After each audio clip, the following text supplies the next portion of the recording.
once again, Honorable Minister, sir, you're welcome. Thank you. I'm glad to be here. We have been really excited at the opportunity to speak to you. And when I saw you come in, I was really happy that, yes, the interview would really hold. Oh, don't worry. Thank you. I won't have stood you up. Great. Thank you. Thank you very much. So, sir, it's my privilege today to spend a few minutes of my time with you today to discuss a very important topic that is really close to my heart, and I'm sure close to the heart of almost everyone here on the, in the audience. And, we're going to really talk a bit about reducing maternal mortality, specifically touching on some critical policy and intervention imperatives for Nigeria, and who better to lead this discussion than my special guest today. So we really thank you for being here, sir. Just as a context for everyone to be aware of our discussion, we all know that Nigeria is one of the countries in the world with the highest population, so we know that the number of women in Nigeria is more than 100 million, and I'm glad to be part of them. But sadly, in most countries, being pregnant is a source of joy. But in Nigeria, apart from that joy, it's also a worrisome period for many families because of the sad reality of our health sector and the potential, dangers that could come with just being pregnant and bringing another life to this world. Data shows that 1 in 22 Nigerian women die while having a baby. And this is just one of the poor indices that have been our narrative for decades. And I think most of us are getting a bit impatient with this narrative. During the last few decades, the Nigerian government has invested significantly in strengthening the health system. And also we know that a lot of donors, partners, the private sector, and the civil society have also been doing their part in ensuring that at least some of these initiatives are being implemented across board. But we know that Nigeria is a big country, and whatever we do seems to just be the tip of the iceberg. We don't really see much of the outcomes being changed. So progress is recorded, but it's very, very slow. We know that most of the causes of maternal mortality, especially in Nigeria, are preventable. They include bleeding in pregnancy or hemorrhage, infection, unsafe abortions, obstructed labor, and even hypertensive disorders in pregnancy. And we all know that there are some basic elements that need to be in place in the health system, especially human resources that are trained and that are motivated. We heard about the JAPA syndrome. How can we bring back our really very good doctors and health workers in particular to come and contribute to the system? We know that we need health commodities and supplies. We also know that women do not have the resources to really access quality care. So how can they do that without financial hardships? Commodities, supplies are expensive. Our infrastructure, some of the facilities that I've gone to about 20 years ago are still the way they are. So, sir, I'm really excited that you're here to lead us through this discussion because I really want to hear from you. What do you think the challenges are? Why are we where we are after many, many decades? And I'm sure you've been in this business longer than I am. So we really need to kind of interrogate the issues, why and why, so that at least some of us can have a better understanding of the context before we talk about the solutions. Okay. Thank you. Thank you, Amina. We're not happy where we are now. It's very disheartening with what we have in Nigeria, the level of education that we have, where we are as a country. This shouldn't be happening to us as a nation. We're being compared, our indicators are being compared to countries like Afghanistan that have gone through several wars in the last 2-3 decades. They are even better than us. Countries like Ghana, Zimbabwe, Bangladesh, we're spending enough money on health on a per capita basis. The indicators are better. We are actually getting worse. If you compare our maternal mortality rate from the 2018 data that we have, we doubled.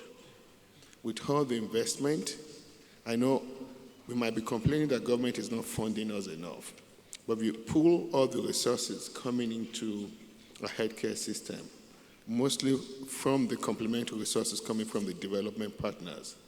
We have enough resources in the healthcare system. But the singular problem here is lack of coordination. Everybody is working in silo. And that's what we are determined now to change as a government.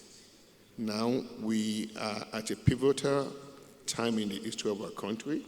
We have a president, President Bola Ahmed Tinubu, that is very determined to change our healthcare system for better, where every single citizen of Nigeria will be entitled to meaningful and comprehensive healthcare. Now, more on the maternal mortality rate. There was a video that Mofeda Major did a few months ago. It was very surreal, but very saddening to see on the average about 88,000 women, young Nigerians, not due to the problem that they caused for themselves. Pregnancy is a joyous event. It's what everybody, every family, every woman look forward to. But it's turning into an albatross as a nation, where you now have a likelihood ratio of 1 out of 22 young women dying from pregnancy. This is not good. Compared to any advanced economy where you have a likelihood ratio of 1 in 4,900, it shouldn't be a crime. It shouldn't be a risk to get pregnant. And we're determined to change that. I know you asked me a specific question, why are we here? And you're going to get to what are we doing as a nation, as a nation to change this abysmal data and very bad situation that we're in. Yeah. Thank you very much. I really can feel your passion, and I'm excited that we actually have the same passion. Thank you. And I'm sure we have the same with almost everyone in this hall. But really, I think they say Nigerians are the happiest of people, but if we think about the situation as you actually rightly painted just now, is really what is happening. And now let's talk about, what the policy direction is.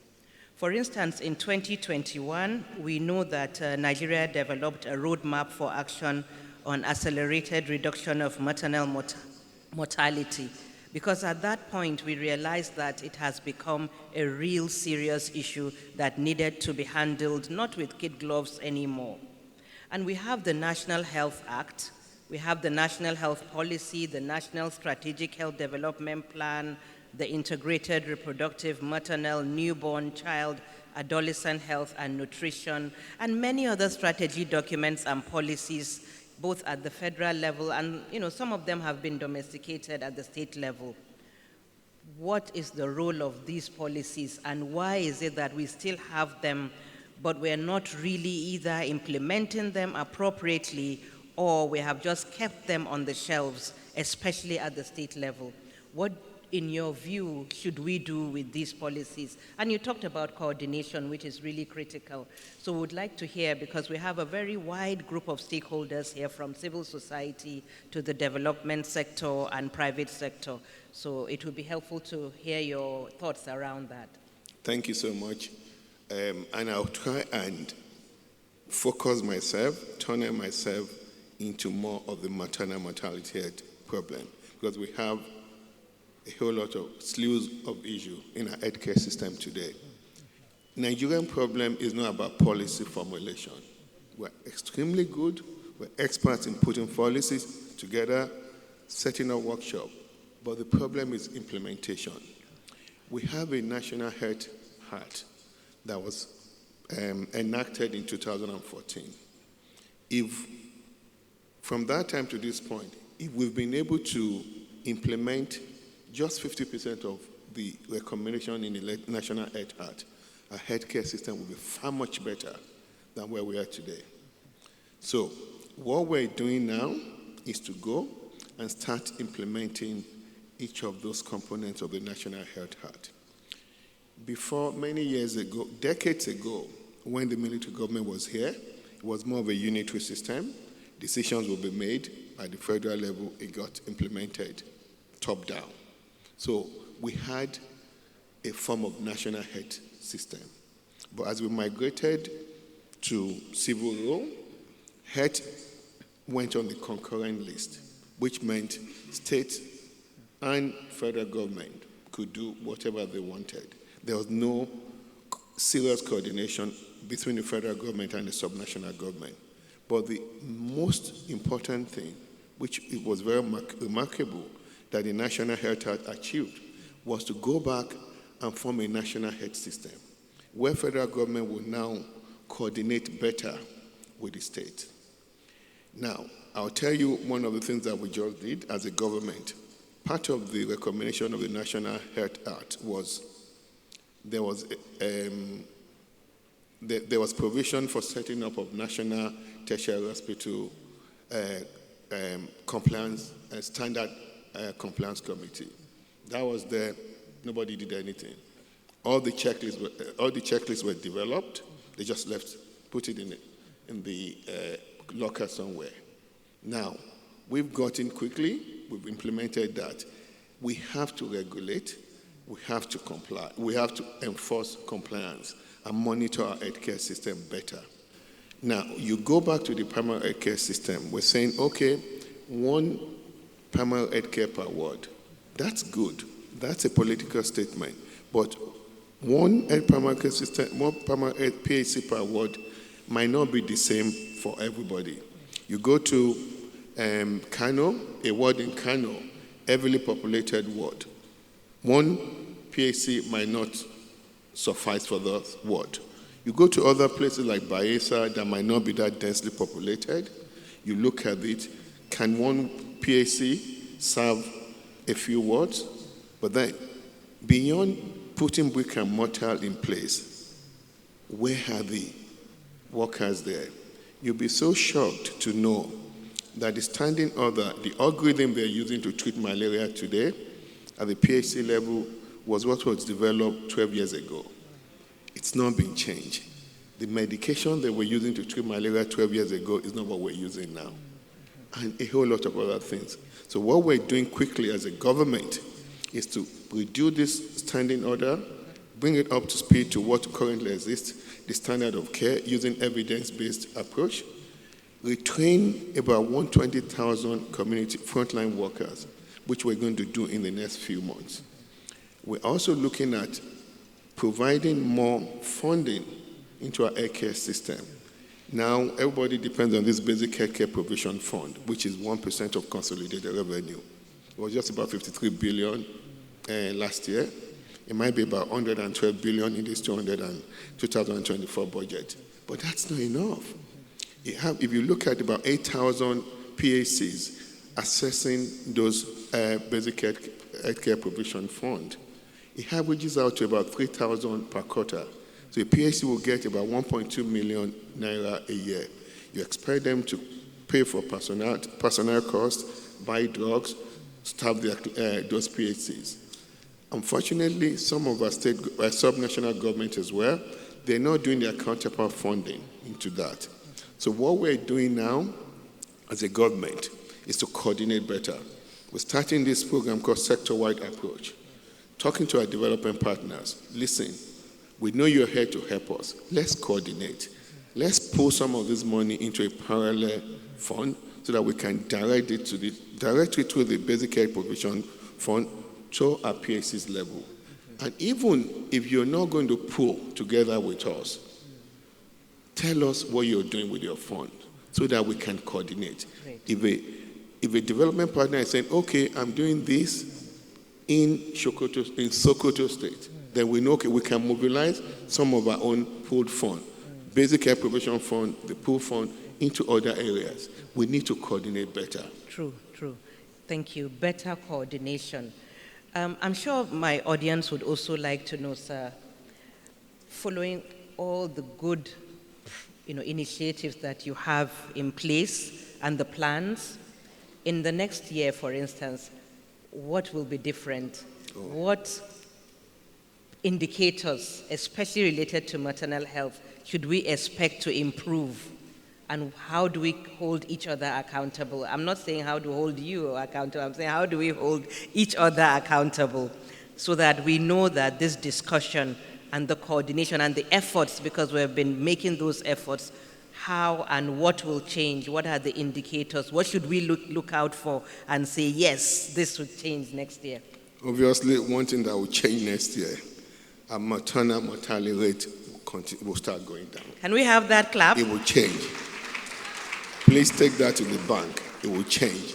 This is one thing that is giving us restless night. Myself and Honorable Mr. Pate, we're working so hard to put sustainable policies and programs in place. Good. And I say carefully, sustainable. It's just not one time. It has to be sustainable.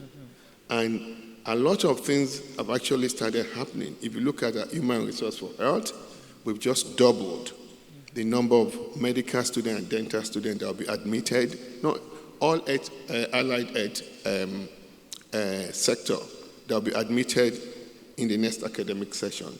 Pharmacy, dentists, nurses, medical laboratory scientists.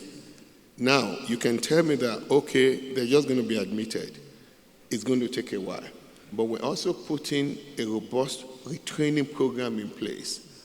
And we're working also with the huge resource that we have in diaspora, how we can engage them. And there's several ways you can engage. We have to use technology as well. There's telemedicine. We're working quickly to have a national digital platform. These are the things that will quickly go in place in the before end of next year. And these are enablers that will really complement development, deployment, and sustainability of a robust healthcare system. Great. We're not looking at this. We're not working on piecemeal approach. We're working on comprehensive approach that will be sustainable into the future, 10 years from now, Great. Decades from now. Great.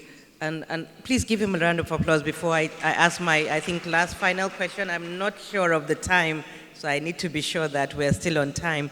But just one or two very poignant last questions. We are all here. What do you expect from us, the civil society, the development sector, the donors? What do you expect from us to make sure that we all, contribute towards this administration's success? Because the success of maternal health is the success of health in general, and it's actually our success as Nigerians. So what do you expect from us so that we can all know our roles better and support the system? I ask to the civil society organization, the CSOs and development partners, is that we need to work together, and you have to trust us. You have to trust what we say, trust this government. It's a different government. We have a president that has put his credibility on the line and has made categorical and unequivocal statement that he will fix this healthcare system. Once we begin to trust ourselves, then we would coordinate. Like now, our development partners, look at this sectoral approach. And we know things have happened in the past where funds have not been managed well, but this is different. You have people superintending the ministry that have credibility on the line. I have my own credibility on the line that this has to work. Yeah. Corruption will be non-existent in the way we manage this pool fund. Okay. We have to trust. And now, more so to our civil society, we need you to talk to your children. Please, we know things are bad here. We don't have enough infrastructures in our hospital, but we're working quickly to fix that. We're working, and it's not going to be 2-year time to fix it. It will happen very soon. I have confidence in our system. This JAPA, people are going to school, nursing school, medical school, with the sole intent of living. No. There's value, there's fulfillment, there's happiness in working in your country and serving your people. Great. Great. Thank you very much. And I have one last one before we go.